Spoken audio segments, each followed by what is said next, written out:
Listen, Genesis chapter 11 verse 10 explains the genealogy of Shem. Shem was a black man in Africa. If you repeat this back, Genesis 14 verse 13, Abraham steps on the scene. Being a descendant of Shem, which is a fact, means Abraham too was Abraham, born in the city of a black man called Nimrod, grandson of Ham. Ham had 4 sons. One was named Canaan. Here, let me do some explaining. Abraham, Isaac was Jacob had 12 sons, for real, and these were the children of Israel. According to Genesis chapter 10, these were the children of Israel. According to Genesis chapter 10, these were the children of Israel. According to Genesis chapter 10. With a week of hindsight, are you sorry for the hurt that your posts caused people? I take my responsibility for posting that. Some things that were questionable in there, untrue. Like I said, and the first time you guys asked me when I was sitting on that stage, I don't believe everything that everybody posts. It's a documentary. So I take my responsibility. It seems like Adam Silver wanted to hear the word "I apologize," or in your mind, you said, "I didn't mean to cause any harm." Were you apologizing, or did you not apologize? I didn't mean to cause any harm. I'm not the one that made the documentary. What are the specific things in the documentary that you don't believe are true and that you don't believe represent your wrongs? I think some of the criticism of the Jewish faith in the community, for sure. Some points made in there that were unfortunate. Kyrie, are you surprised that you did hurt people? Surprised that I did hurt people? Are you surprised that reaction and some of the things that you did hurt people? Yeah, I think I can ask a better question. It's just, where were you when I was a kid, figuring out that 300 million of my ancestors are buried in America? Where were you guys asking those same questions when I was a kid learning about the traumatic events of my familial history and what I'm proud to come from and why I'm proud to stand here and why when I repeat myself that I'm not going to stand down, it has nothing to do with dismissing any other race or group of people. I'm just proud of my heritage and what we've been through. And the fact that this has pinned me against the Jewish community. And I'm here answering questions of whether or not I'm sorry or not on something I didn't create. And it was something I shared. And I'm telling everybody I'm taking responsibility. Then that's where I sit.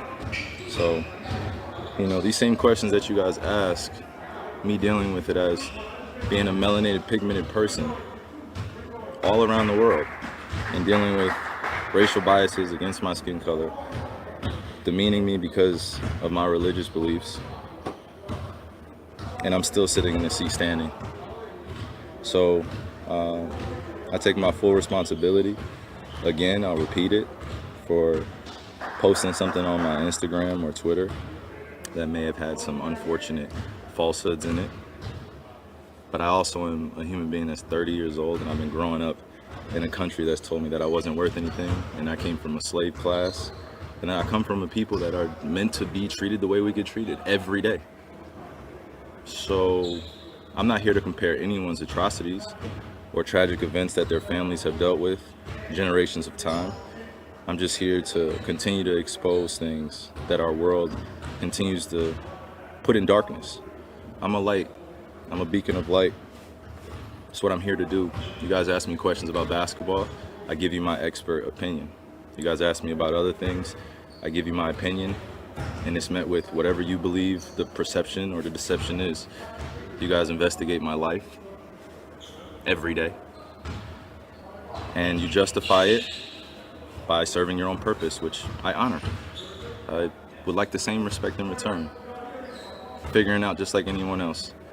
So please keep that same energy when we're talking about anti-other things, because just because I post a documentary doesn't mean I'm anti-Semitic, and doesn't mean that I'm automatically standing with everyone that is believing in it. So it's unfortunate timing that we're in, but I'm glad that I could stand on the truth, because I'm not afraid of these mics, these cameras. I used to be, looking everyone in the eye and telling them the truth, that I'm proud of who I am.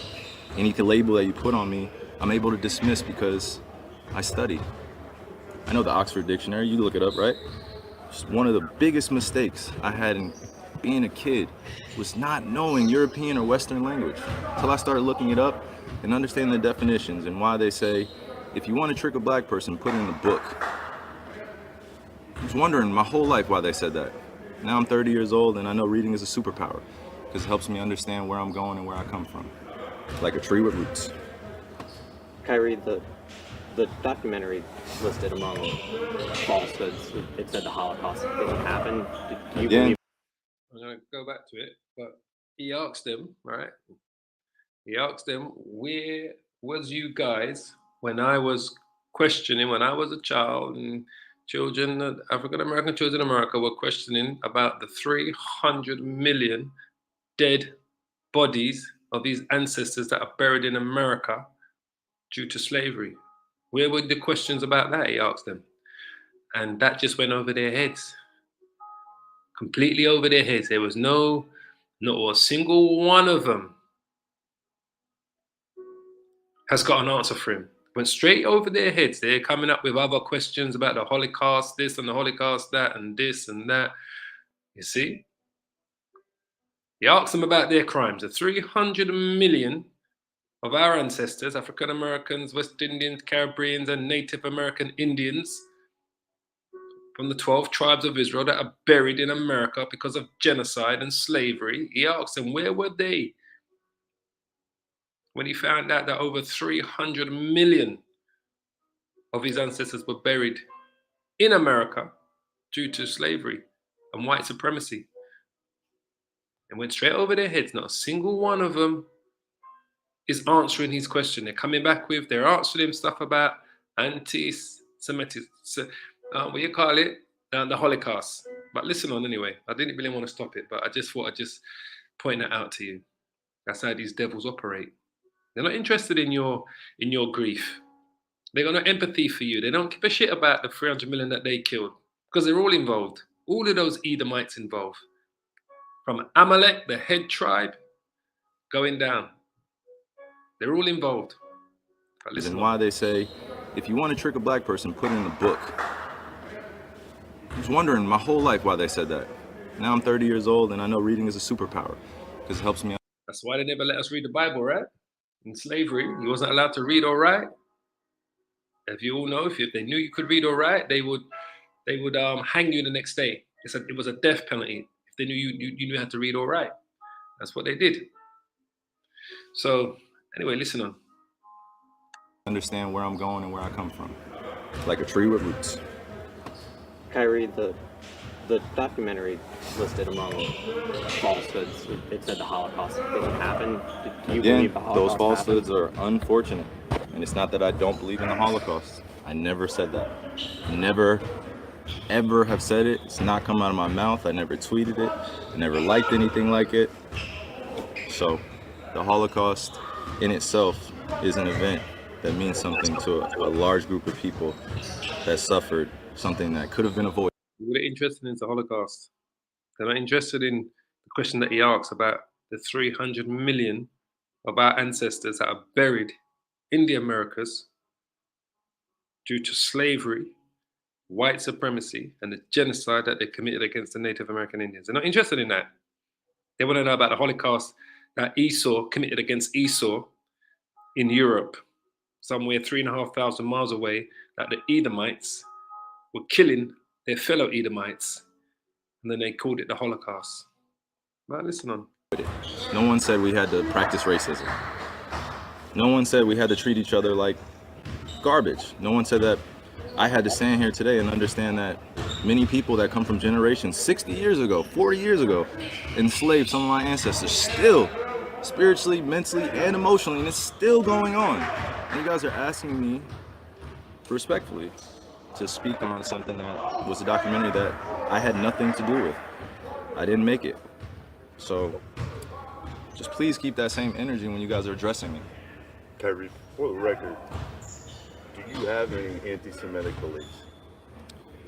Again, I'm gonna repeat. I don't know how the label becomes justified because you guys ask me the same questions over and over again. But this is not gonna turn into a spin around cycle of questions upon questions. I told you guys how I felt. I respect all walks of life and embrace all walks of life. That's where I sit. I think what people want to hear, though, is just a yes or no on that question. Yes or no. I cannot be anti-Semitic if I know where I come from. I cannot be anti-Semitic if I know where I come from. I cannot be anti-Semitic if I know where I come from. So he knows he obviously knows he's an Israelite. He knows he's from Shem. But these devils, listen on to these devils. Kyrie, for the record, do you have any anti-Semitic beliefs? Again, I'm gonna repeat. I don't know how the label becomes justified because you guys ask me the same questions over and over again. But this is not gonna turn into a spin around cycle of questions upon questions. I told you guys how I felt. I respect all walks of life and embrace all walks of life. That's where I sit. I think what people want to hear, though, is just a yes or no on that question. Yes or no. I cannot be anti-Semitic if I know where I come from. What does that mean? Kyrie, I cannot be anti-Semitic if I know where I come from. Kyrie, did you personally meet with the ADL? I was informed that they wanted to have a meeting, and we handled it.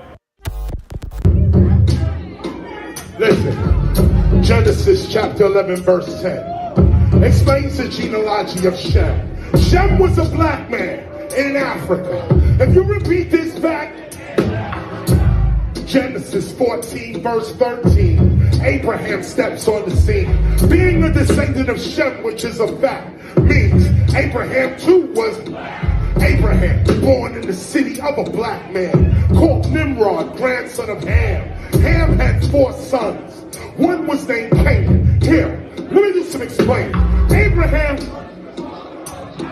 Isaac was Jacob had 12 sons. For real, and these were the children of Israel, according to Genesis chapter 10. These were the children of Israel, according to Genesis chapter 10. These were the children of Israel, according to Genesis chapter 10.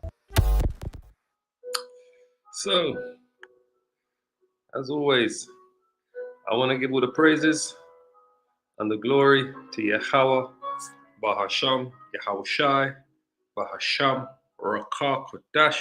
Yahweh is the Most High's name, which means He is, or He is to be.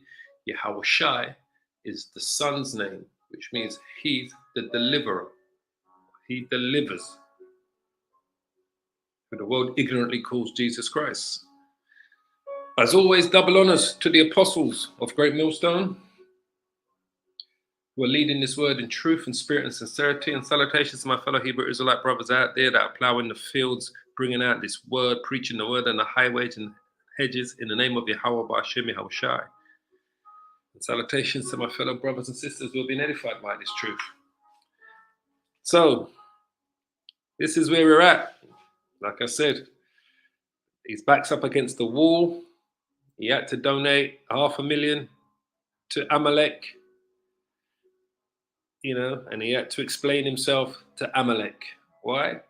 Because, like the scripture says, not the scripture, sorry, like the saying says, to learn who rules the world, find out who you're not allowed to criticize.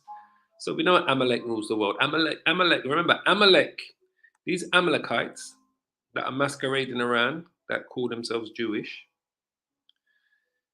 they're a nation that's in the Hebrew Bible, right? And they're a staunch enemy of the Israelites, right? Amalek was the founder of the nation of the Amalekites. He is the grandson of Esau. So he's Esau's grandson, Amalek, just so you understand. All right?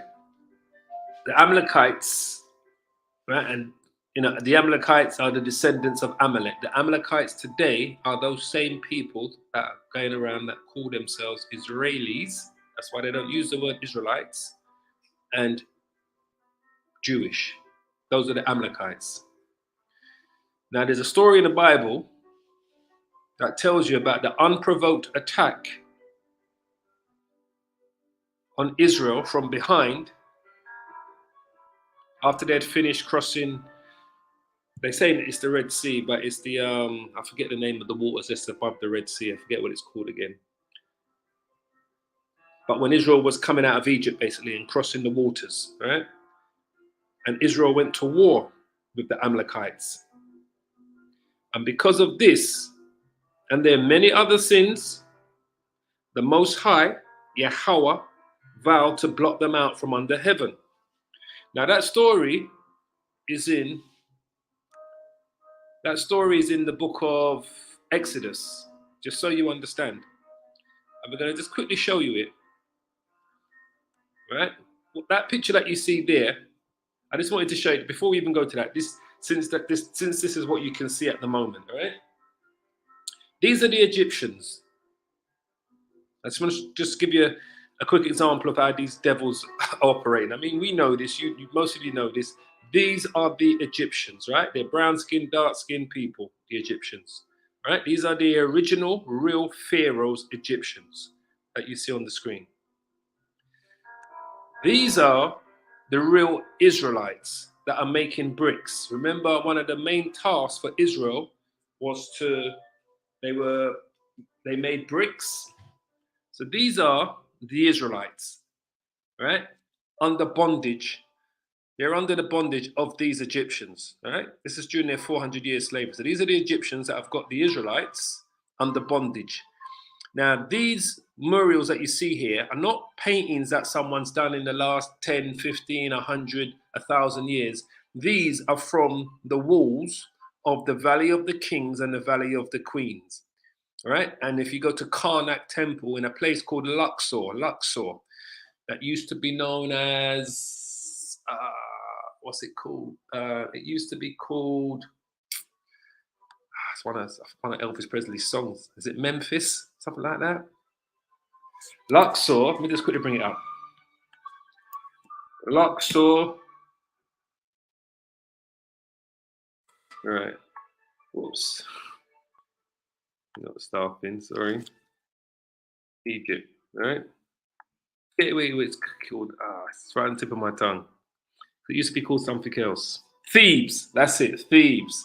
Luxor is a city in the east bank of the Nile River, southern Egypt. It is on the site of the ancient Thebes, the pharaoh's capital at the height of their power during the 16th and the 11th century BC.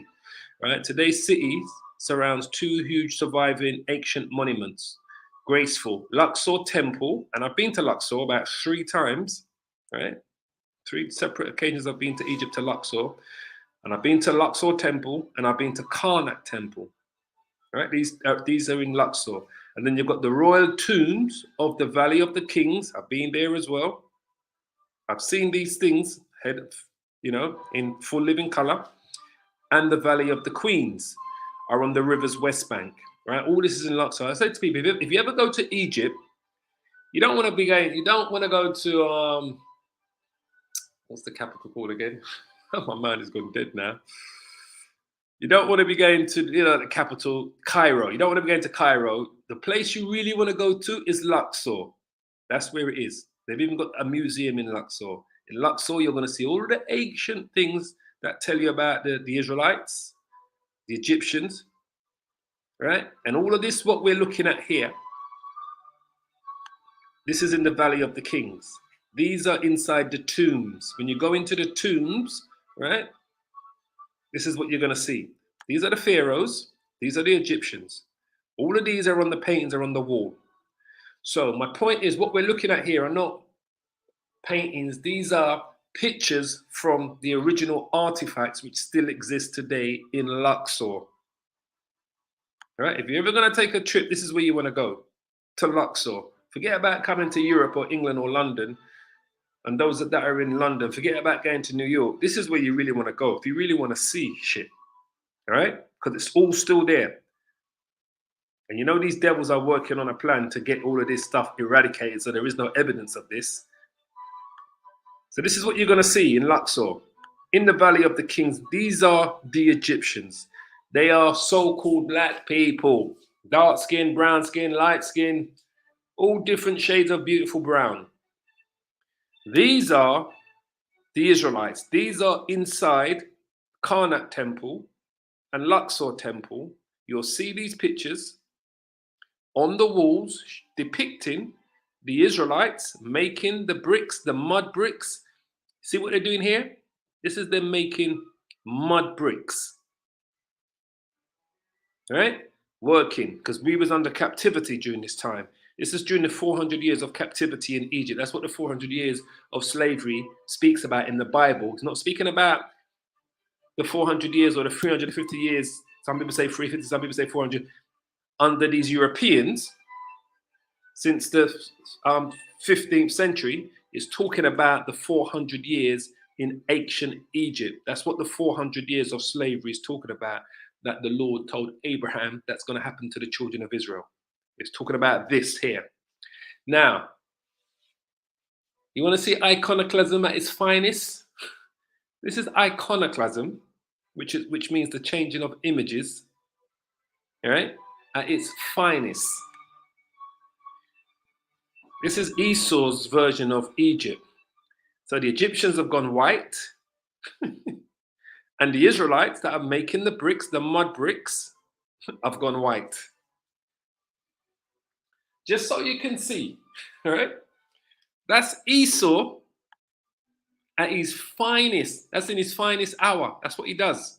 That's what Amalek does. So the Bible speaks about us. I'm going to go into Amalek in a minute. The Bible speaks about us making these mud bricks, basically, right? But this is what Esau does. I'm trying to think scripture it's in. It's Exodus. Yeah, it's Exodus 5. It's Exodus 5. So this is what Esau done. He changed the whole narrative, right? Shall I one to the Akiyams on the comment board? I will get to some of those precepts a little later. All right. So this is what Esau does. The Egyptians have gone white. The Israelites have gone white. Right? This is what the devil does. So, like I said, this is the real artifact. This ain't no copy, no paint. This is just a photograph of the wall. As you can see, the brickwork that's chipped away at the bottom there of the Israelites. They are different shades of brown, dark skin, light skin. They're so-called black people, so-called Negroes. Those that had them in captives, the Egyptians, same color hue, dark skin, light skin, different shades of brown, so-called black people. All right, that's who they were. Now, the scripture talks about this. Exodus, I wasn't even going to go there, but I might as well since I showed you that. Exodus chapter 5. You see, Israel's labor increased. All right, this is what happened. So these are real depictions of what was going on to the children of Israel. And this is why Moses wrote about it. All right, as you can see up here, this is them making the mud bricks, as you can see. All right, so Moses wrote about this in the book of Exodus. It says there, and afterwards Moses and Aaron went in and told Pharaoh, thus says the Lord power of Israel, let my people go that they may hold a feast unto me in the wilderness. All right. So we're going to just go to the point down here. I don't really want to have to read all of this, but you can read all of this, right? Let's want to get to it. It talks about it. Okay, it says here. It says, and Pharaoh commanded the same day that the taskmasters, which are the overseers, kind of like what we had in slavery, the overseers, right? But these are the Egyptian taskmasters of the people and their officers, saying, ye shall no more give the people straw to make what? To make brick, as heretofore. Let them go and gather straw for themselves. And the tale of the bricks which they did make heretofore, ye shall, right? Ye shall lay upon them. Ye shall not diminish aught thereof, for they be idle. Therefore they cry, saying, let us go and sacrifice to our power. It says, let their more work be laid upon the men, that they may labor therein, and let them not regard vain words. And the taskmasters, masters, which were the overseers of the people, went out, and their officers, and spake to the people, saying, Thus says Pharaoh, I will go and give you straw. I will not, give you straw. Go ye, get you straw where you can find it, yet not aught of your work shall be diminished, right? Because they was providing them the straws to make the bricks, all right? Because it strengthens the bricks. But they say, you know what? Because they could, Israel are screaming to be free, just like how we're screaming to be free today, right? He said, we're gonna make your job harder for you, and you're not gonna cut down on the supply of bricks that you're providing for us, right? But we're no longer gonna provide you the straw to make those bricks. You're gonna go and gather the straw yourself, Israel, because Moses is coming and screaming that he wants you to be free, and your power this and your power says he wants to be free. He said, I'm not having it, Pharaoh says. I'm gonna work you double. So the people were scattered abroad throughout all the land of Egypt to gather stubble instead of straw. And the taskmasters hasted them, saying, fulfill your works, your daily tasks, as when there was straw. Right? So they can't cut down on their supply.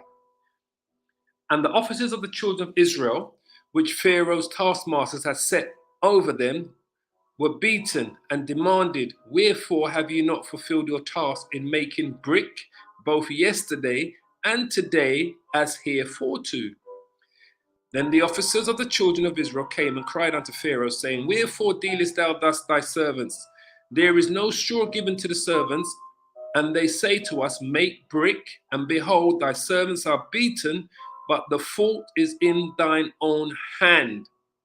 But ye said, ye are idle, you are idle, therefore ye say, let us go and do sacrifice unto the Lord, right? Because they're basically saying, if you've got time to go and sacrifice to the Lord, you've got time to make the bricks and find the straw yourself.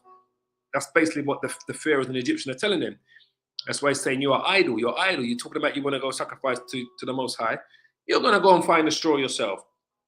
So they made their jobs harder for them.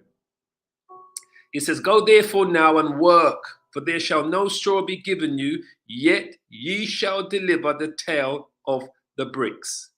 And the officers of the children of Israel did see that they were in evil case, after it was said, ye shall not minish aught, which means diminish the amount that you're providing, from your bricks of your daily task.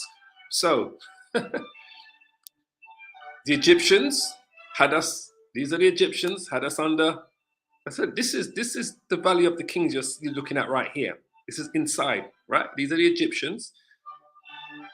Can't take nothing away from what they did inside their things. This is them again. As you can see, these are so-called black people, right? So he's saying here, these are the Israelites making the bricks. These pictures are in Karnak Temple, right? And in Luxor Temple. These are the Israelites. These are the real Israelites. Beautiful. And this is what Esau done. Esau turned them into Edomites. Hence today we have Israelis and Jewish people. This is what they done. They made the Israelites into Caucasians, and they made the Egyptians into Caucasians. This is what the devil did. But these stories are true. These are not the people, but the stories are true, as we can all see. All right. So that was the first little part I really wanted to tackle there. Right. This is what the devils did. This is how the devil operates. Now the other thing I was going to talk about was Amalek. All right. So Amalek, as I said, had attacked Israel, so they were cursed. I think that's in Exodus 17. All right, I'll just quickly go to it. Water in the rock. It's when they was coming out. There you go. Amalek fought. Right. So this is what happened. This is when Israel was coming out of Egypt. All right. It says there, then came Amalek and fought with Israel in Rephidim. And Moses said unto Joshua, choose us out men and go and fight with Amalek. Tomorrow I will stand on the top of the hill with the rod of the Most High in mine hand. So Joshua did as Moses had said to him and fought with Amalek. And Moses and Aaron and Hur went up on the top of the hill. Now Hur is Joshua's father. All right, that's who Hur is. Aaron, as you know, is Moses' brother. Right, I believe it's his elder brother. Correct me if I'm wrong. And it came to pass when Moses held up his hand that Israel, these guys that were making brick, that were finally freed, they were finally freed from these guys here, from these brothers here, right? So these were the guys that had us in captivity. So we were fine. So this is Israel, the original Israelites. So it says here, and it came to pass when Moses had held up his hand that Israel prevailed, and when he let them down his hand, Amalek prevailed.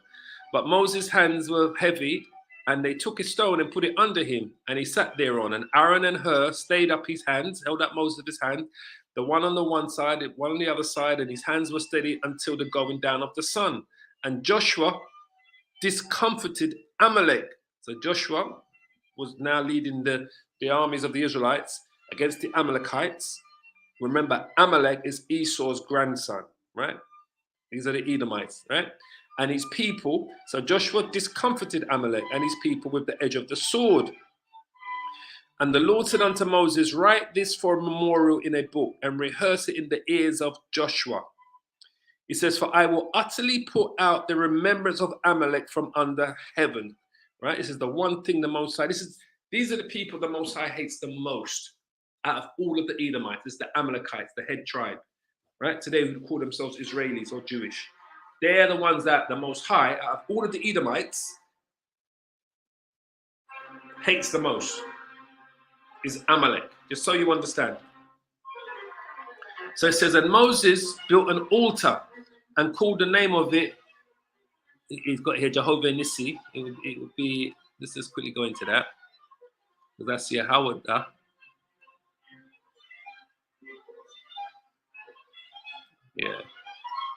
Yahweh, which means Yahweh is my banner, right? It's the name Moses gave to the altar which he built in the commemoration of the discomfiture of the Amalekites, right?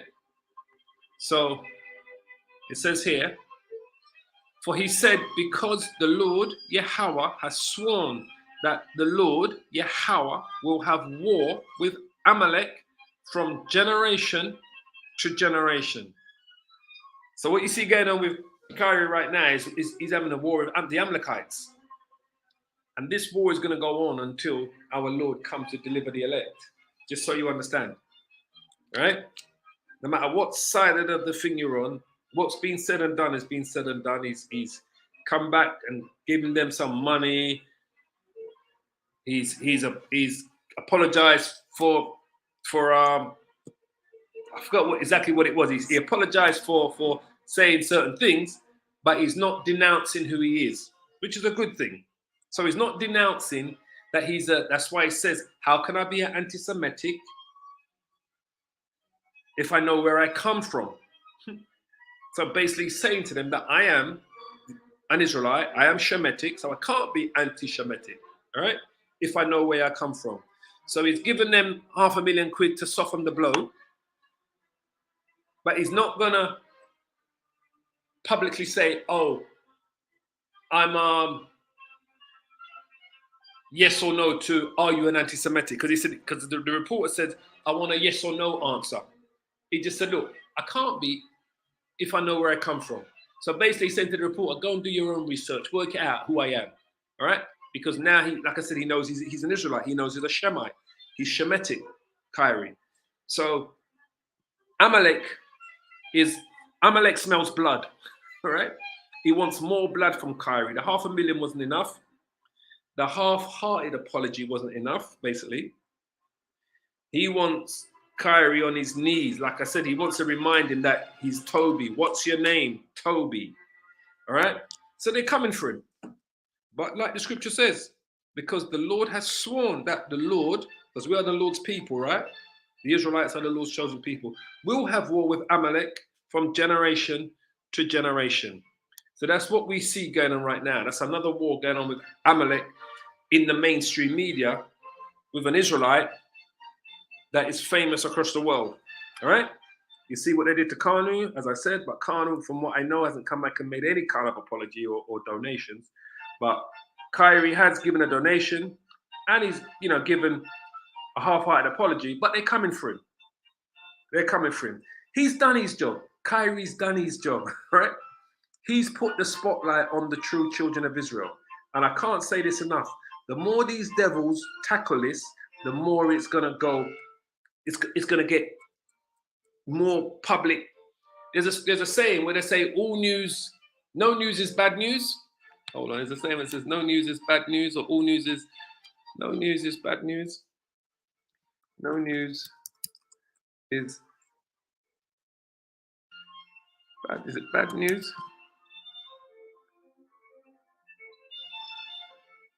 I think that's what they're saying. No news is bad news. No news is bad news. No. People sometimes vary this expression. For example, saying no news is bad news, meaning that a lack of information about a situation is worrying.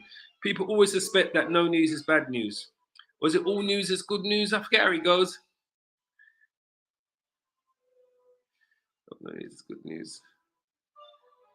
Is it all news is good news? Let me just see. Is that the quote? All news is good news.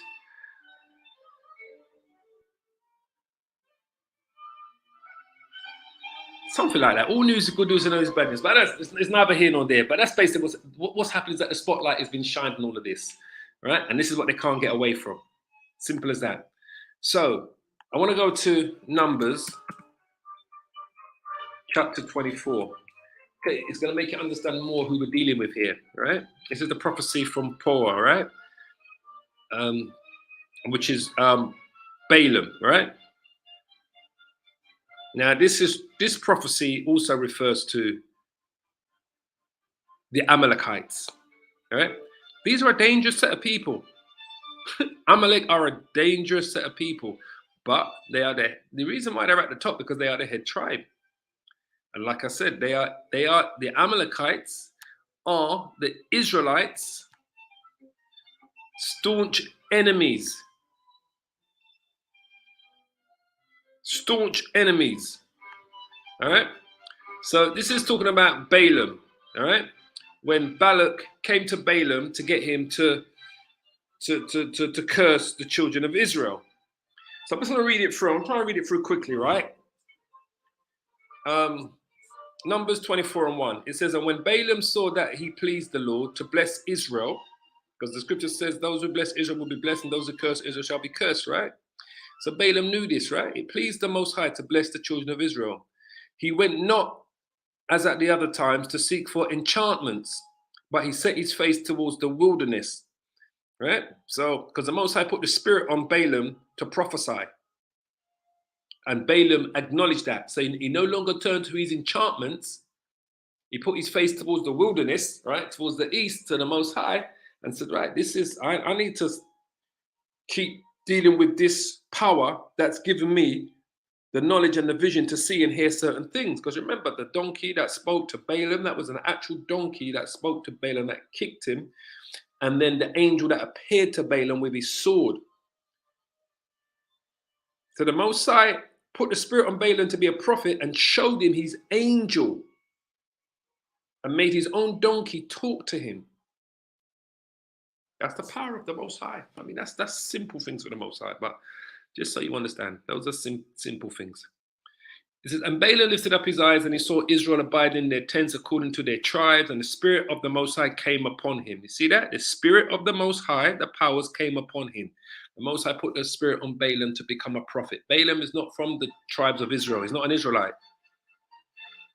I believe he may be a Moabite. Let's have a quick look. He may be a Moabite. I don't want to.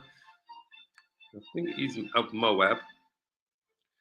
Is he of Moab? Son of Boaz, Tana Manasseh. I think he is. I may be wrong. May not say. Balaam, non-prophet. Tana Manasseh. Okay, so it doesn't say here. It just says he's from the son of Boaz. I think he is. That's no dramas. I think he is a Moabite, Balaam. This is it. And he took up this parable and said, Balaam, the son of Boaz, has said, the man whose eyes are open has said, because now Balaam's eyes are truly open, right? Because the Most High put the spirit on him to see certain things and to prophesy. He has said which he heard. He has said which heard the words of the powers, right? Which saw the vision of the Almighty, falling into a trance, but having his eyes open. You understand? He sees Balaam got to see a lot in his time. Believe me, and he's probably here today, amongst the other nations. All right. You know, we may see a man pop up where that starts telling us certain things to do at the end times. All right. He's probably here today amongst the other nations, Balaam. All right, because everybody comes back in the reincarnation, as you know. And like I said, we're at the door. We're at the door. We're at the edge of the seat, and we're at the door. It says here, "How goodly are thy tents, O Jacob, and thy tabernacle, O Israel! As the valleys are they spread forth, as gardens of the riverside, as the trees of line aloes of the aloes which the Lord has planted, and as the cedar trees beside the waters. He shall pour the water out of his buckets, and his seed shall be in many waters, and his king shall be higher than Agag, and his kingdom shall be exalted. The Most High brought him forth out of Egypt." This is talking about Israel, the 12 tribes of Israel. "He has, as it were, the strength of a unicorn. He shall eat up the nations, his enemies, and shall break their bones and pierce them through with arrows. He lay down as a lion, as a great lion." That's why the Lord's referred to the lion of the tribe of Judah. All right. Israel is that great lion. "Who shall stir him up?" Who's going to stir us up? "The Amalekites, Amalek, Esau." "Blessed is he that blesses thee, and curses thee that curses thee." I mean, ultimately, it's the Most High that's going to stir us up. Let me just correct myself. But Amalek's he's going to use Amalek to do it. All right. These Edomites. But it's the Most High that's going to stir up the children of Israel. And that's what you see happening right now. Israel is being stirred up. The Most High is using Kyrie Irving to stir up the children of Israel. That great lion, who shall stir him up? All right. So the Most High is using Kyrie and Kanye. These are vehicles, right? Even though Kyrie's folded a little bit, it doesn't matter. We've got to tell you what's going on. Who shall stir him up? That's the question. The Most High. He's going to use these people. And that's why I say the more these Amalekites come at Kyrie, the more this thing is going to get stirred up. The more the light is shining. They're trying to put a cover over the light. It's like the scripture says, if a man's got a candle, why would he hide it under a bushel so that no man can see the light? Well, this light is truly shining now because of what's going on. It says, "Blessed is he that blesses thee, and cursed is he that curses thee." And Balak's anger was kindled against Balaam, right? Because Balak is the king of Moab. "And he smote his hands together. And Balak said unto Balaam, I called thee to curse mine enemies." He wanted Balaam to curse the children of Israel. "And behold, thou hast altogether blessed them these 3 times. So why is Balaam blessing Israel? Because the Most High put the Spirit on him. He showed him certain heavenly things, certain powers. He showed him his angel, the donkey's talking to him. I mean, what more does Balaam need to see to know that that's the true power? What more does Balaam need to know that the Most High, Yahweh, the power of Israel, is the true power? All those enchantments that he was doing before, Balaam said, those are, he put them away. He said, no. This is the true power. Because he's been shown certain heavenly things. He seen the Most High's angel, the donkey spoke to him. Balaam's thinking, what more? Balaam doesn't need any more convincing. But Balak doesn't understand what Balaam has seen. So Balak, the king of Moab, wants Balaam to curse the children of Israel. So it says there, "Therefore now flee thou to thy place. I thought to promote thee unto great honor, but lo, the Lord Yahweh has kept thee back from honor." All right?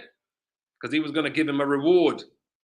"And Balaam said unto Balak, Spake I not also to thy messengers which thou sendest unto me, saying, If Balak would give me his house full of silver and gold, I cannot go beyond the commandment of Yahweh." Well, many of our own Israelites are taking that house full of silver and gold to come up against Kyrie and Kanye. They're taking that payment. Many Israelites. That's why the Lord's going to kill 2/3 of the children of Israel.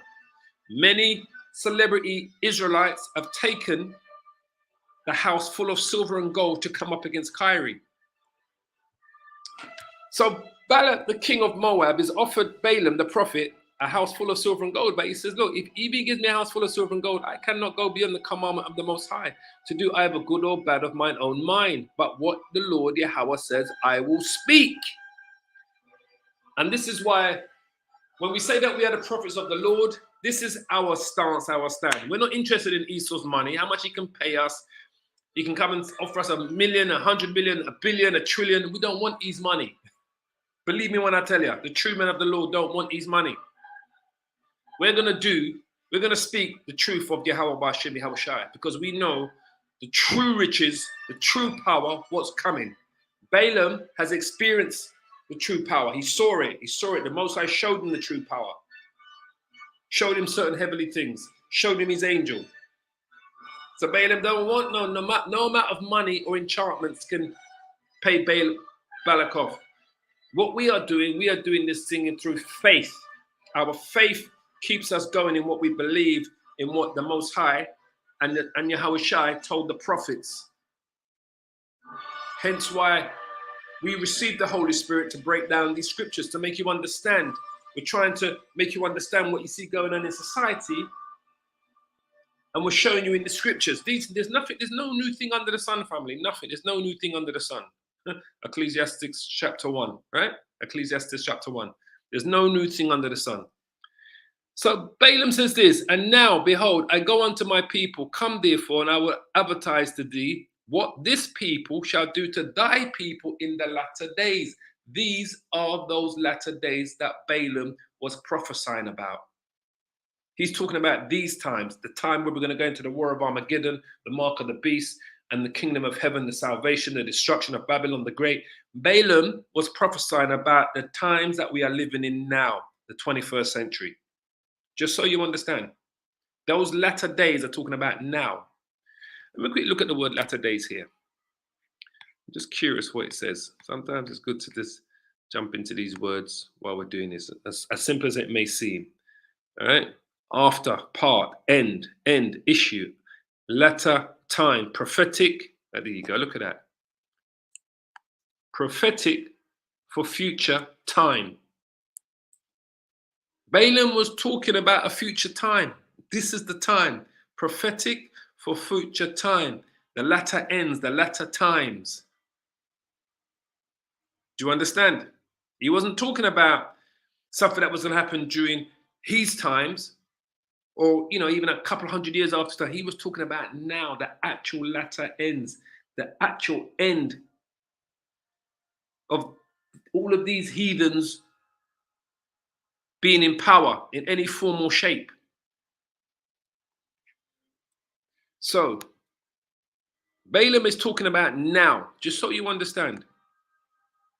And he took up his parable and said, Balaam, the son of Beor, has said, and the man whose eyes are open has said, he has said, which heard the words of the powers of the Most High, and knew the knowledge of the Most High, which saw the vision of the Almighty. All praises to Yahweh Ba'ashem Yahweh Shai Ba'ashem Rakah Kodash. That's why they couldn't convince Balaam. And that's how we feel. But we are doing it through faith.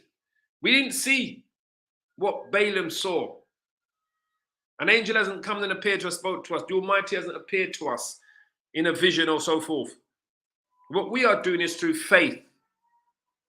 We believe all of these events are going to come to pass because we know we are the true children of Israel. We are the Israelites, not the black Hebrew Israelites. We are the Hebrew Israelites. And yes, we are scattered and mixed amongst the other nations, right? For you haters. So he says here, he has said, which has heard the words of the powers and knew the knowledge of the Most High, which saw the vision of the Almighty, falling into a trance by having his eyes open. I shall what? I shall see him, but not now. I shall behold him, but not nigh. There shall come a star out of Jacob. That's Yahweh Shai, who the world ignorantly calls Jesus Christ. And a scepter shall rise out of Israel. A power. The scepter is the power, all right, that they hold in their hands, that denotes the power. And he shall what? And he shall smite the corners of Moab and destroy all the children of Seth. And Edom, the Edomites, the so-called Europeans, the so-called white man, which includes Amalek, the Amalekites, shall be a possession. Seir also shall be a possession. Seir is just another word for the Edomites. Shall be a possession for his enemies. And Israel shall do valiantly. So how do we truly know this is a future prophecy, an end time prophecy? Well, we just go back to verse 17. It says, a star shall come out of Jacob. That star is Yahushua, the word biblically calls Jesus Christ. And a scepter shall rise out of Israel. The scepter represents the power, all right? Coming out of Israel. That's Yahushua. The scepter is Yahushua, all right? And shall smite the corners of Moab and destroy all the children of Seth, and Edom shall be a possession. So we know that when the Lord came 2,000 years ago, he didn't go to war against the Moabites. He didn't take down the children of Sheth. He didn't take the Edomites, which were the Romans, and the actual Edomites and the Greeks. He didn't take them into possession. He didn't conquer them and rule over them. Nor Seir. Seir is another word for the Edomites. He didn't make Seir a possession for his enemies.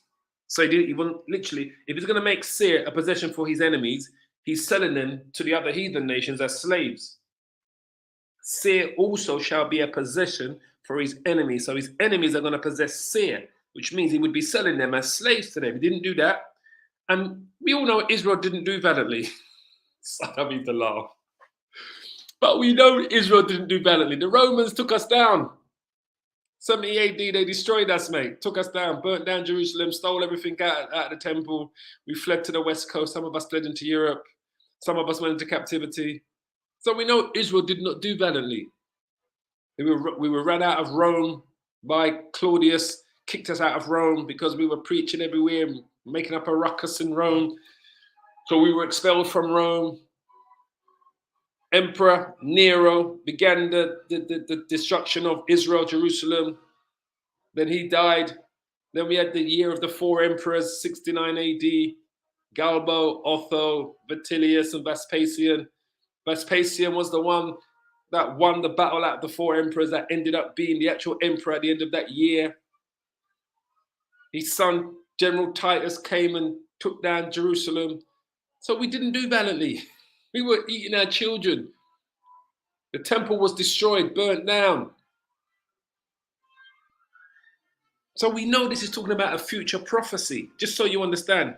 And that time is talking about now, the second coming of Yahushua, the end times. That's why the Lord has sworn that he will have war with Amalek from generation to generation. The last war, the war of all wars against Amalek and the rest of the Edomites, we're in the midst of it. And it's just going to escalate.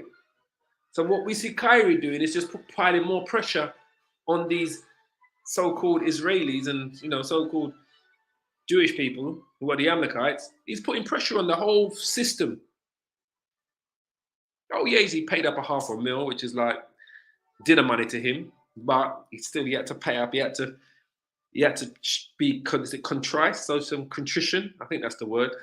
Correct me if I'm wrong. He had to show some contrition, and we have to let you know that he had to do that.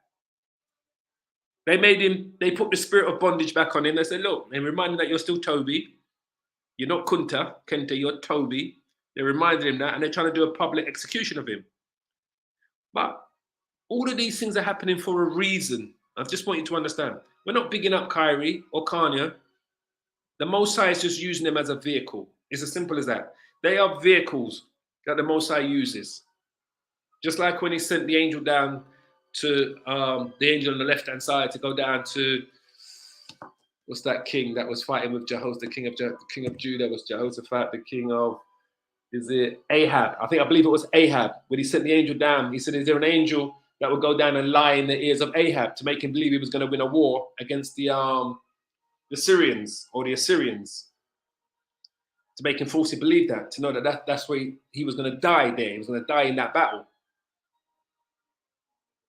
So everyone is there. Listen, this is the Most High's movie. He decides who he wants to use. He doesn't. Who he wants to be his prophets. Who he doesn't.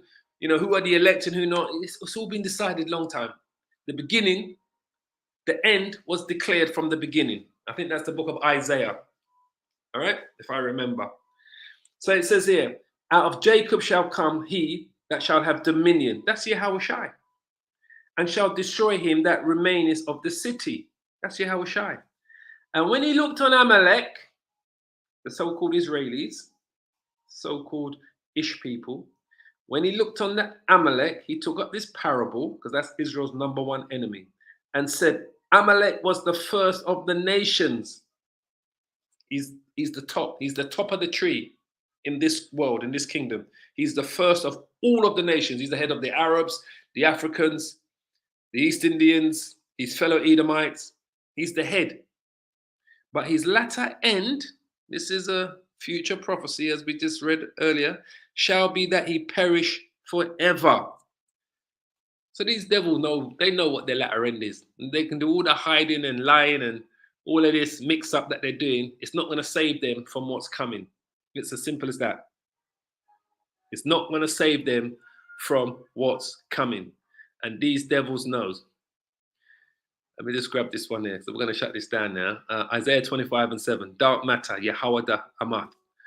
Isaiah 25:7. And he will destroy in this mountain the face of the covering cast over all people, and the veil that spread over all nations. And that's what's happened.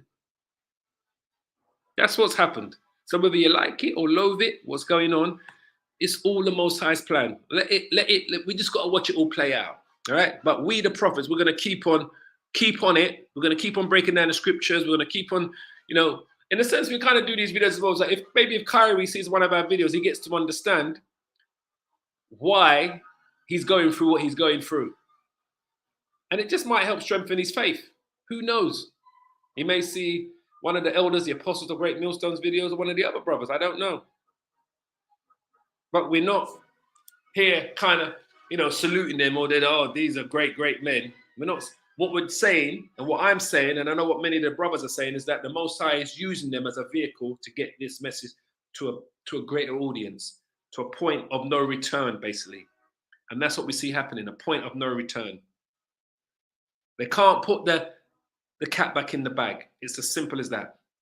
The Most High, the Lord, has sworn war with Amalek from generation to generation. So Kyrie is just in a war with the Amalekites because they control the whole media. So just so you know, Kyrie Irving, you're in war with the Amalekites. You need to put your trust in the Most High, Yahushai. You need to read Psalms 94, Kyrie. That's what you need to do. All right? But you've done your job. You've done what you're meant to have done. I can't see you need to do any more. You've done what you're meant to have done. So we'll just watch the rest of it play out. Simple. So on that note, I pray you are edified by today's edification.